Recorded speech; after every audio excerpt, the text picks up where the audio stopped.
എന്താണ് പുനർജനി? എന്തിനാണ് കേന്ദ്ര ഏജൻസികളുടെ അന്വേഷണം? നമുക്കൊന്ന് പരിശോധിക്കാം. പറവൂർ MLA ആയ VD സതീശൻ ഭവന നിർമ്മാണത്തിനായി മണ്ഡലത്തിൽ ആവിഷ്കരിച്ച തനത് പദ്ധതിയാണ് പുനർജനി. ഇതിനായി വിദേശത്തുൾപ്പെടെ പോയി VD സതീശൻ പണപ്പിരിവ് നടത്തിയിട്ടുണ്ട്. ഇത് അദ്ദേഹം തന്നെ സമ്മതിച്ചിട്ടുള്ളതാണ്. ഇനിയും സംശയമുള്ളവർക്ക് ഈ വീഡിയോ കേൾക്കാം. ഞാൻ ലണ്ടനിലെ ബർമിംഗ്ഹാമിൽ പോയിട്ടുണ്ട്.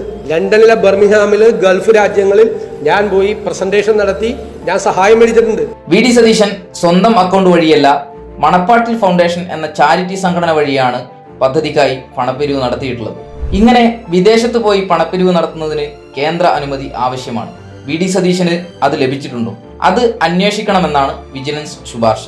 ഈ ശുപാർശ സർക്കാരിനും സ്പീക്കർക്കും കിട്ടിയതിന്റെ അടിസ്ഥാനത്തിൽ കൂടുതൽ വ്യക്തതക്കായി വിജിലൻസിനോട് ഒരു മറുചോദ്യം ചോദിക്കുന്നു. VD സതീശന്റെ അക്കൗണ്ടിൽ പണം വന്നിട്ടുണ്ടോ? VD സതീശന്റെ സ്വകാര്യ അക്കൗണ്ടിൽ ഈ പദ്ധതിക്കായി പണം വന്നതിന് തെളിവില്ലെന്ന് വിജിലൻസ് മറുപടി നൽകുന്നു. ഈ മറുപടിയാണ് VD സതീശനെതിരെ തെളിവില്ലെന്ന വാർത്തയുടെ അടിസ്ഥാനം.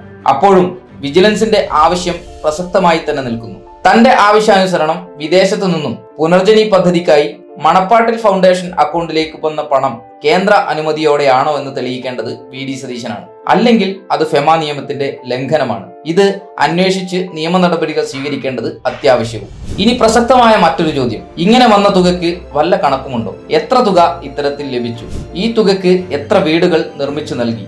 ഈ പദ്ധതിയുടെ ഭാഗമായി കല്ലിട്ട സ്ഥലം ഇതാണ്. ഇവിടെ ഇപ്പോഴും പുല്ല് പിടിച്ച് കിടപ്പാണ്. അതുകൊണ്ട് മാധ്യമ വാർത്തകളിലെ ക്ലീൻ ചിറ്റ് കൊണ്ട് മാത്രം VD സതീശൻ മാന്യനാവില്ല.